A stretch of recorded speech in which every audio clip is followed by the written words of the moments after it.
Hello and welcome to episode 45 of Match It and the Other Guy. And Kevin and I are sitting outside my home on the banks of swelteringly hot Lake Wylie.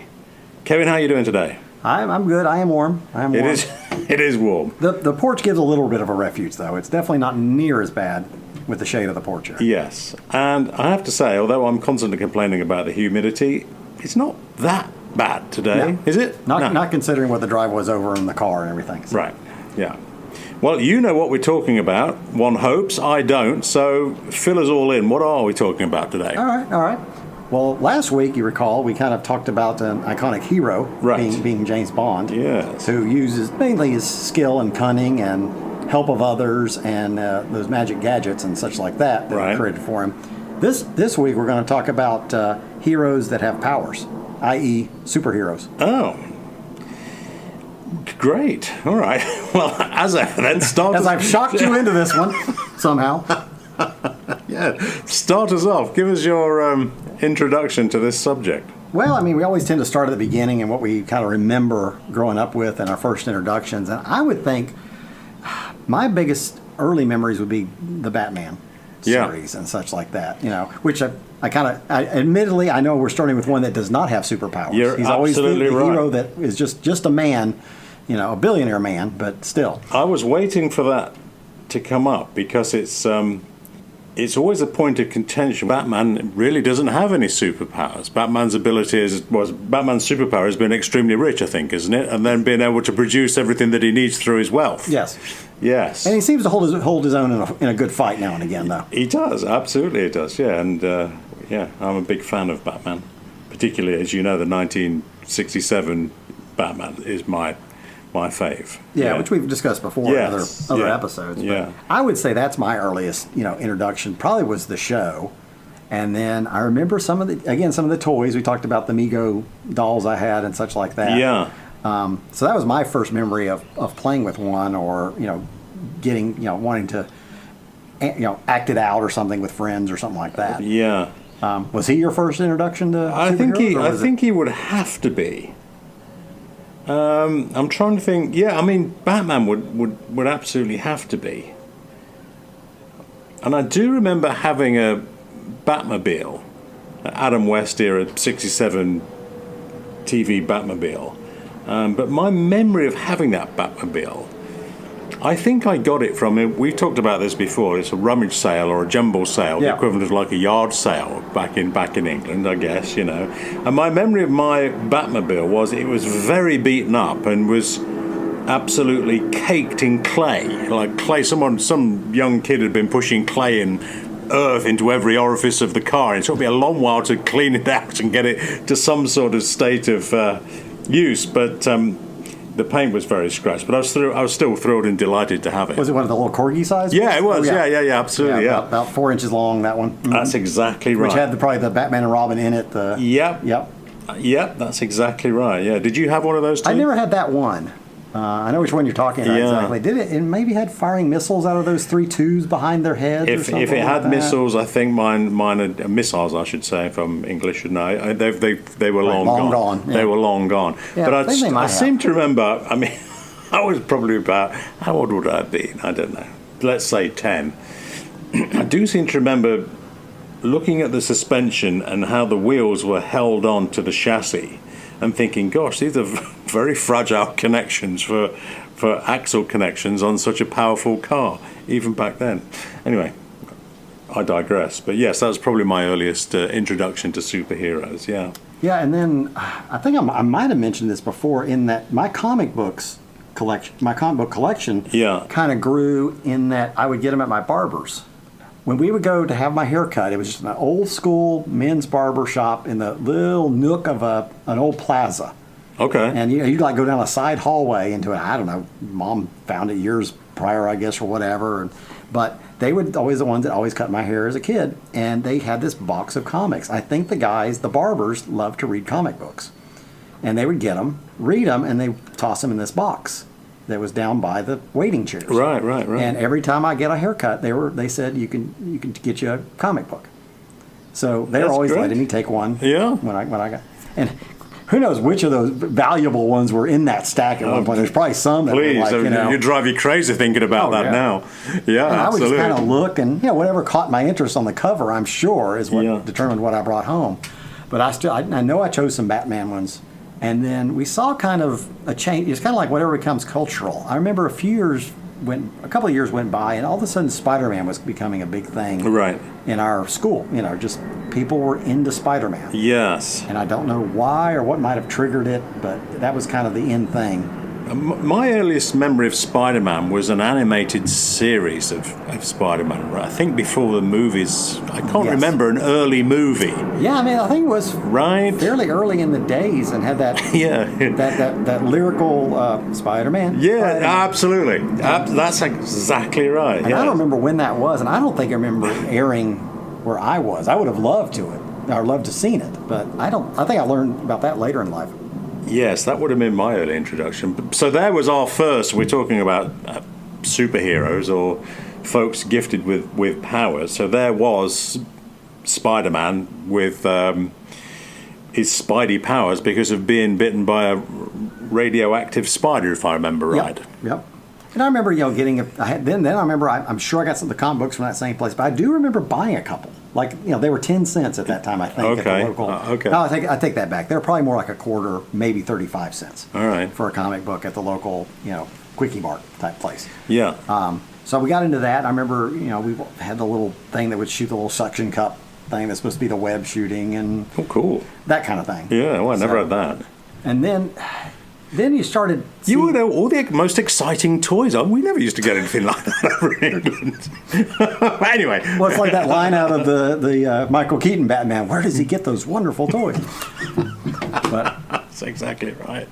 Yeah. Yeah, there were always something marketed toward us. But so Spider-Man was a big thing, and then it was either TV shows or movies. And I remember the next big thing was '78 when the Superman movie. The Christopher Reeve movie came out. Okay. That was such a big deal. And that was the first real good movie that really captured a hero. Yes. And so everything was kind of Superman there for a while. And now we come to our first alien life form, right? Because Batman was of this planet, Spider-Man was of this world, and Superman was not of this world. Yeah, so here comes the first alien, Yes, now, I used to have, not really in any way connected with superheroes, but talking about the world of comics. My comic that I was allowed to get when it was delivered by the paper shop once a week was Planet of the Apes, which was I was addicted to it. I loved it. I loved the movies. Movies came out about that time. And again, I know we've kind of drifted off here, but I'm going somewhere with this little story. And I used to read the comics every week, and just I was fascinated by the drawings. I was fascinated by the world and the way that the magazines were put together, the comics were put together. And then I noticed one week that half of my Planet of the Apes comic was taken up with a new story called Dracula Lives. Dracula Lives. I thought, well, hang on, I've not signed up for Dracula Lives. Where does this come from? And then I noticed on the next episode of the comic, it was Planet of the Apes and Dracula Lives. Right, it was split 50-50. And I began to smell a rat at this point. And I thought, wait a moment, I can see what's going on. I feel encroachment marketing. That's even at a very young age. To the extent that, I'm talking about being naive here, I wrote, and I can't remember who produced the comic now, but the address was on the inside, and I wrote to them and I said, I just want you to be aware that I think Dracula, I didn't use the word encroachment because I wouldn't know what it meant, but it was along those lines. I just want you to be aware that I think we have a problem that Dracula Lives is effectively encroaching on Planet of the Apes. Please be aware of this. I'd hate to lose Planet of the Apes just for Dracula Lives. Well, you know where this story is going. Like 2 or 3 comics down the road, it was all Dracula Lives, and Planet of the Apes had stopped being a part of the comic. Oh. It was a dubious marketing trick to make me not cancel the comic and just accept that Dracula Lives was the new thing. Yes, that's I immediately cancelled it, and I'm done with this. I feel like I've been had I wonder over. who the publisher was of that one. Can't remember. You know, there are those smaller ones. Of course, everything, there's the DC universe and the Marvel universe, and that's like your Star Wars camp and your Star Trek camp. Right, There's very, very fervent fans that stick with one or the other, usually. Yeah. And, you know, some will cross over. Yeah, there was those, no, probably a number of different, you know, comic makers out there that would be smaller companies and stuff like that. Yeah. Who knows? I barely remember there was a Planet of the Apes comic. I love the comics, and what particularly attracted me to them was the wonderful use of color on the, not inside, because a lot of the I think occasionally there might be a color page, one or two color pages, but the vast majority were black and white ink drawings, you know. But the jacket, the cover of the comic, had some beautiful coloration on it. They used to use a lot of deep purple colors and deep blues, and I was attracted to those. I can remember at the time thinking, wow, these are really cool. I like them.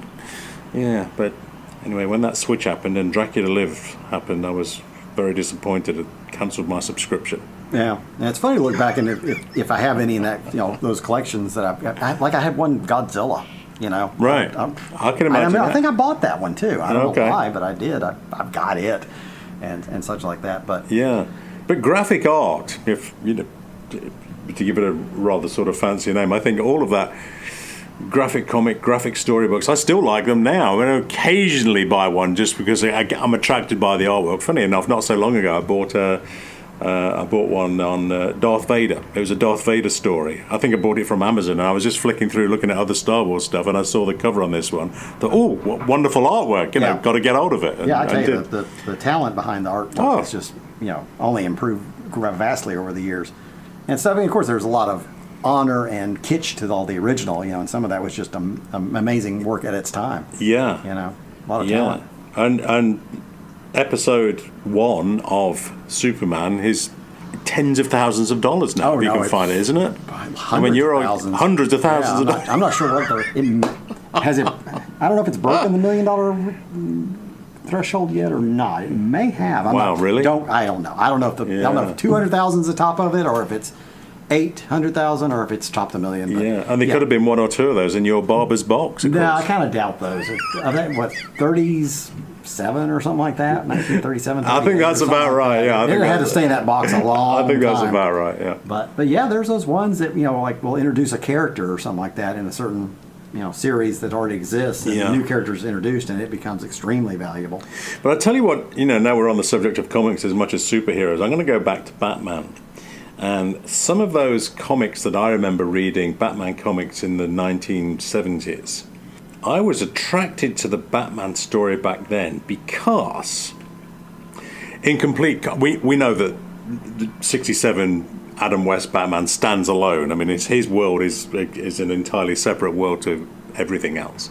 But what attracted me to the comic book stories of Batman was Gotham City was always dark and brooding. It was always raining, right? And there's those wonderful drawings of Batman looking old and haggard. He seemed to be like a beaten up boxer, right? And he was standing on top of the buildings, absolutely soaking wet, but looking down over the city. And there's that sort of sense of gritty realism about it, which now in later movies has been brought back. I'm thinking of Joker, for example. Now is very much set in that world of pouring rain, gritty, dark, violent and brooding Gotham City. Yeah. I think that really in the comic world, and again, there's people that are experts at this. Right. I am a very, very slight novice. Yeah. I think that era started like in the mid '80s. I think was it Frank Miller?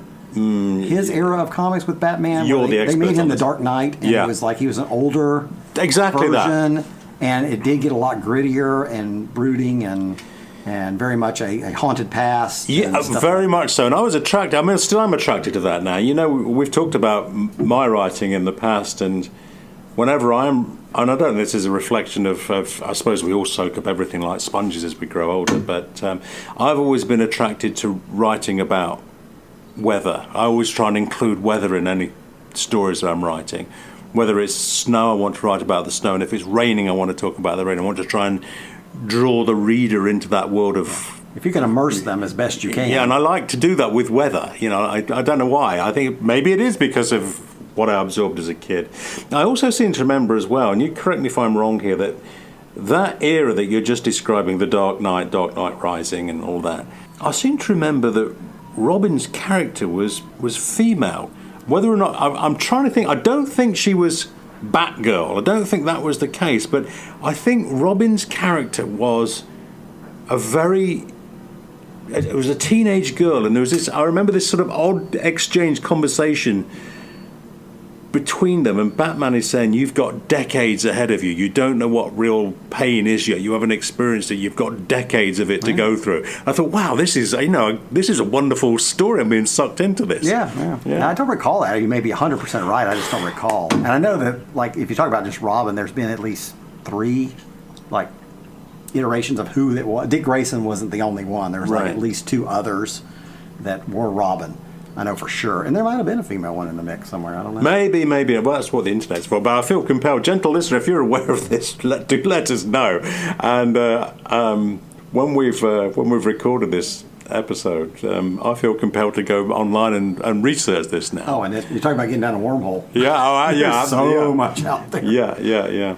So what other, moving away from the Batman universe, which is so tempting, we could just talk about Batman all day long, because that's, I can sense that we're both very attracted to that storyline. But what other superheroes or supervillains are attracted to you? Well, I remember down the line as it went, in the late 70s, we started to get the TV show. We had the Superman movie around 78, and a little before that, I think it might have been 77, they did a Spider-Man TV show, which was just not, the special effects just weren't there. Okay. I mean, you could tell it's probably like a cable pulling the guy up the thing, and he's kind of like touching the wall as he goes up, but it's obviously swinging him out. So he's kind of making motions like he's climbing up the wall. Yeah. Now, of course, I was sucked right in and would watch every episode. 77 to 79. I can't really remember this. I'm surprised it didn't make it over the other side of the Atlantic. Maybe it did and I missed it. His costume wasn't bad, but I just, I didn't get overly excited about it, even though that was one of my things at the time. Yeah. It's like, I'll watch it. And then there was a really bad one called Captain America version.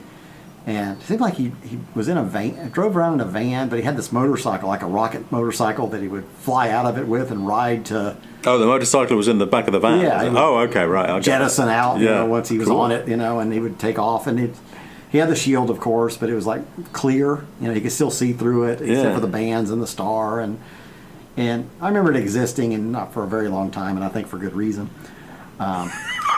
So it was like the show, but in contrast, at that same time, The Incredible Hulk was out. Right. And that was a pretty darn good show. Bill Bixby. Yes, I remember that. As Bruce Banner, and then Lou Ferrigno played the transformed Hulk. Yeah. And it had pretty good storylines, and it had a long running storyline that he was, on the run from his past, and he was being followed by this very unscrupulous and very dedicated reporter trying to find out, what is going on, and it was just haranguing him at every turn. That's coming back to me. Now you've just described it, yes. Didn't the introduction to each episode of that seem to last about 6 minutes? Yes. Back when you had introductions. Right. And they were good introductions. They were good introductions, but I just seem to remember it kind of dragged on a bit. Even back then, as a young kid, I was thinking, gosh, this is going on quite a while every episode. But anyway, I agree with you 100%. They were very watchable shows. Yeah, that was very good. Again, in very deep contrast to the Spider-Man and Captain America was out at the time. And then,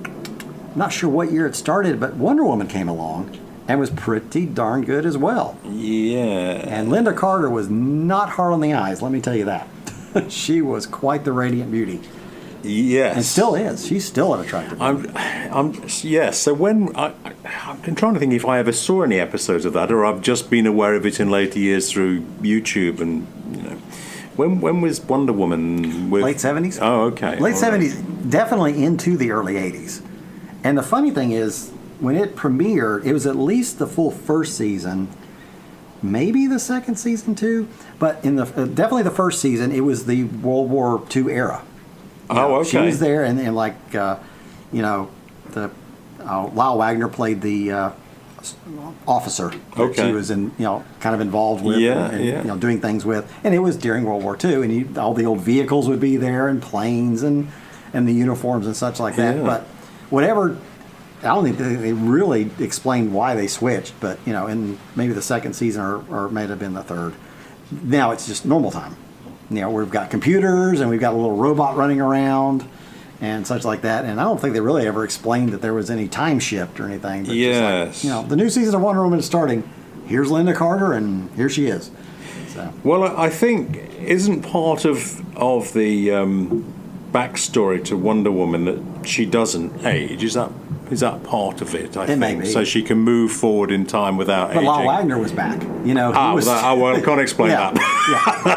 Okay, that's where they might have said. I just don't recall any kind of. I was still happy to watch it. I didn't care that it wasn't 40 years ago and now it's in present time. I think I enjoyed it as much or more. And I like the little robot thing they had because everything that came after Star Wars, anything robot or related to that, everybody was crazy about. I can't remember the name of the thing, but it was part of it. It lasted X amount of seasons. Yes. And I think it did pretty well. I'm trying to think now, leaping right forward through time to the last couple of years. With Gal Gadot playing Wonder Woman. Yeah. I think they did that same time shift thing, didn't they? Her movie, I didn't see the Justice League or whatever, where she was introduced. Yeah. But her movie, I think it was World War II time, wasn't it? It was either I have a feeling it might have been the First World War, and then all of a sudden she's in the 1980s. I think that's what happened. The latest movie is 84. You're right. Yeah. Yes, there you go. Wonder Woman movie, it takes place in 1984. Yes, I haven't seen it. I have a feeling her first movie, it was the First World War, the Great War, 1418. Yeah. Yeah, but and we do know Captain America did start back in World War II, and then by the time he was frozen or something. He was frozen in ice, I think, wasn't he? Then was able to come back in the normal world. It's so cool how all these things happened. But it's kind of like whatever was popular around school is kind of what you were into. If somebody all of a sudden got into a certain type of comic, and it just kind of would spread through everybody, or why we were interested in them culturally. I definitely remember, there was obviously kids that really were into comics and knew all the ins and outs of the characters and knew new ones being introduced and knew these stories that went back to, a few decades, with Fantastic Four and... Yes, X-Men and all the other things. And although I think we're all attracted to that world, and again, particularly the artwork with the graphic novels and the comics. I've always been attracted to that. There are so many superheroes now from the world of the Avengers, for example, that kind of pass me by. And even when I watch the movies now, I recently watched Black Widow, for example, and I'm kind of...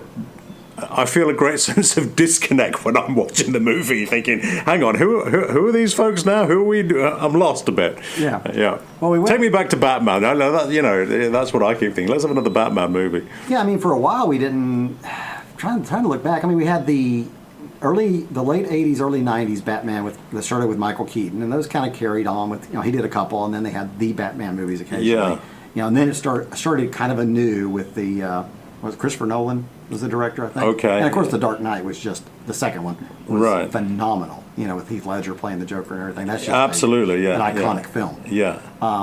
And then around 2000, somewhere around 2000, they did that very first X-Men, where they had Hugh Jackman and Anna Paquin and all them, and that kind of started a Marvel universe that just has continued on. That second X-Men was really good. I enjoyed those characters, and Iron Man, of course, was a big kind of a milestone for them. Yeah. And then they started, like I say, bringing the Avengers. I remember the first Avengers movie. I liked it, and then did I see the second one? I'm not sure. I can't answer that for you. Captain America had a couple of movies, and by the time they did Civil War, everybody's in here, and now you need a statistician to figure out who's who. That's kind of where I'm going. I'm kind of lost with it. I know the last two Avengers because I don't know who's coming and going and why they're coming or going. They've kind of just mismatched it so much that I can't get into it anymore. Which was the movie that Ben Affleck played Batman? Is that Justice? Well, he had Batman versus Superman. Batman versus. I think that's what I'm thinking of. Was he Batman in Justice League? Again, that was kind of a throwback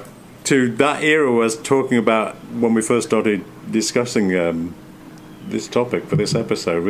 I have a feeling Affleck was wearing like a long brown trench coat that seemed completely at odds with the Batman uniform. But that's my memory of those comics back in the 80s when we were describing that sort of, very dark, brooding Gotham City. I think that's exactly what Batman was wearing in those comics, was this long, brown, soaking wet raincoat. And I know for a fact I haven't seen any of the films where he plays Batman. And again, maybe it's just me not getting around to them and stuff like that. It's not like I'm determined not to watch them. It's Sure, I yeah. only have so much time in a day, and I just haven't gotten around to them. They're incredibly popular, and I'll sit there and watch them. But again, I do, unfortunately, as time has moved on, I do sense there is a feeling of disconnect between my knowledge of what's happening in this universe and who the characters are. But Well, and occasionally throughout the years, almost 2 decades now, they throw out a character that would you kind of wonder, just kind of like they're pulling it out like they did The Crow.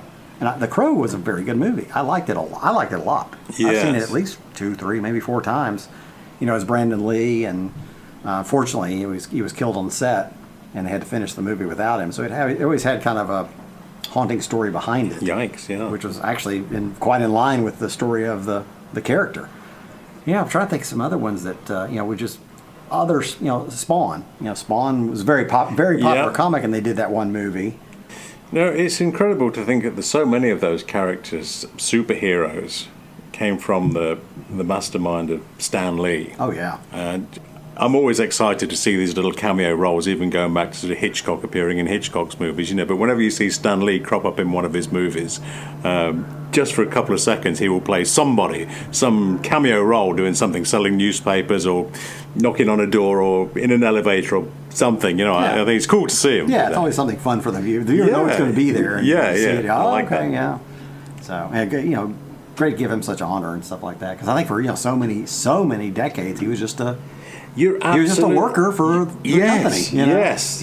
And, he's gone on to great things and great fortune, I'm sure, because of all the movie rights and the deals that he did at the time, I'm sure. But you're right. For decades, he was just a hard-working guy that would have just knocked out as many comic books and created as many characters as he possibly could to keep the business working. Yeah, and it's hard to believe these characters have been around for so long. Yeah. Like I say, way before... here I was in the 70s watching these shows, but, they'd been existing for quite some time prior to that. Yeah. And they just were finding ways to get them out to the masses a little bit more. But you never know what's going to hit, when they put out. I think they kind of felt confident maybe in the Batman show. But, trying those other things, the Hulk was kind of I wouldn't have been in the executive boardroom saying this is going to be a slam dunk. But No, not at all. You're absolutely right. They were taking a big risk back then. But out of all, though, as I would say, out of everything that we've seen, that wonderful world of Batman back in the 1967-68. Curiously enough, I was watching an episode only the other day, and there's just something spectacular about it. You get drawn in. I mean, it's made to look like a comic, isn't it? It's very campy. Yeah, it really is. It's as far from the dark, brooding night as you're going to get. It couldn't be more removed from that. And I love this from the perspective of the camera. Whenever the camera is inside the villain's lair, the camera is always slightly tilted. It's about 35 degree tilt on the camera. Cool little things like that they did in every show. Well, they obviously took some from the comics, but then who knows where they got some of those villain names from and such like that. But maybe they were all coming from a early writer or something. I'm not sure. And I think the Joker, to me, is the absolute perfect villain for Batman. Even back in the 60s, 67 shows, right up until Heath Ledger, now the Joker movie, I think that character is the perfect foil for Batman to fight against. Yeah. Of all the characters, of all the villains in the Batman universe, I think the Joker is just the perfect foil for him. Well, and too, as the movies with him got more brooding and gritty, the Joker was, not to be trifled with. I mean, he's really, when it comes down to it, he's a psychopathic killer, so. Yes, that's exactly right.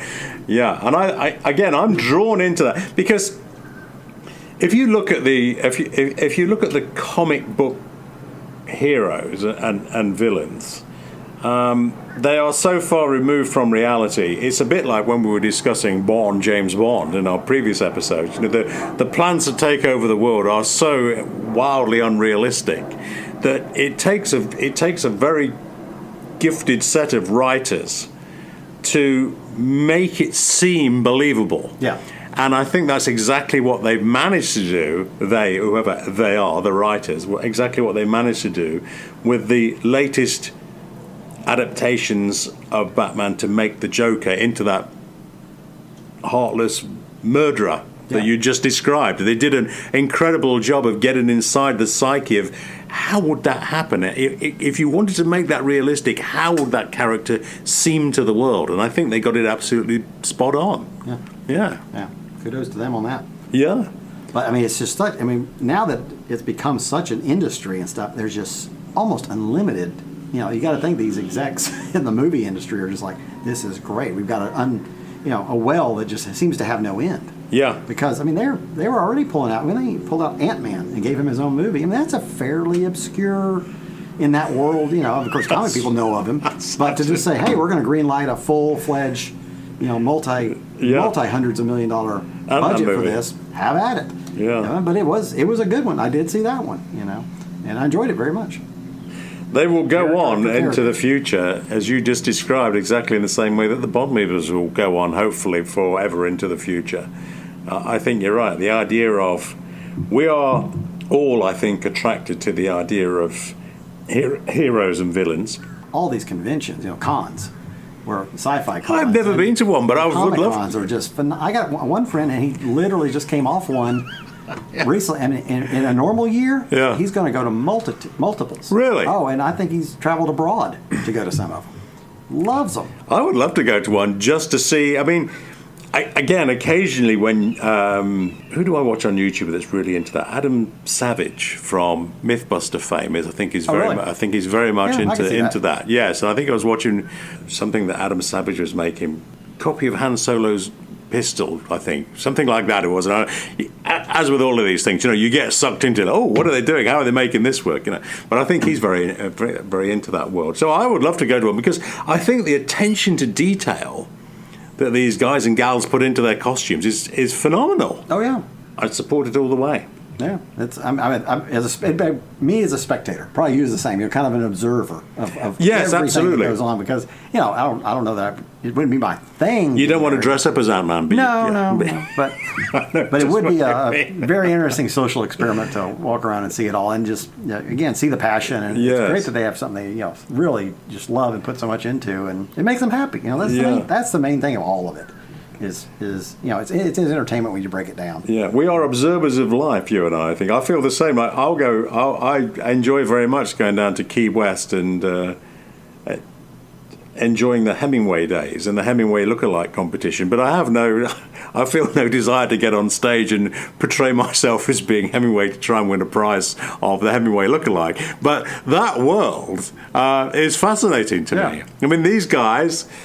They're absolutely sucked into that world, and they will stand on stage for a couple of minutes and portray to their audience that they are Hemingway for 2 minutes. And I think it's a wonderful thing. And there's 50 of them doing it, But it's a great thing. It's the same way. I feel the same way with World War II reenactment societies. I feel no desire to take part in the reenactment, but if there was a reenactment that I could get to, I would go along and watch it because I'm interested in the history of it, and I would like to talk to them about the equipment they're using and which regiments are they representing, and there is attraction to that. But I don't feel a desire to take part in it, but I do feel a desire in all of these things to observe it. Yeah. Well, we better think about calling time on this episode. It's such a wide berth of a subject. I didn't think it would take us, we could keep on expanding for quite some time. But I think we'll have to wrap up on this episode. Well, gentlemen, thanks for that. That was fun. Good. Yeah. I'm going to go later on this evening or tomorrow morning. I'll have a look online and see if I can trace the characters in those 1980s Batman comics and see whether or not I can discover who was portrayed as Robin, whether or not it was this female character, if I'm mixing this up with an early Batgirl, but I don't think it was. I have a feeling it wasn't. Yeah, be interesting to find out. Yeah, if I find out. And I want to put on your homework list, you got to watch the pilot episode of the Linda Carter Wonder Woman. Yeah, okay. You got to at least give it a go. Yeah, no problem. All right, well, on that note then, gentle listener, thank you for joining us, and do join us again on another episode of Match It and the Other Guy. Bye for now. Bye for now. See you then. Yeah.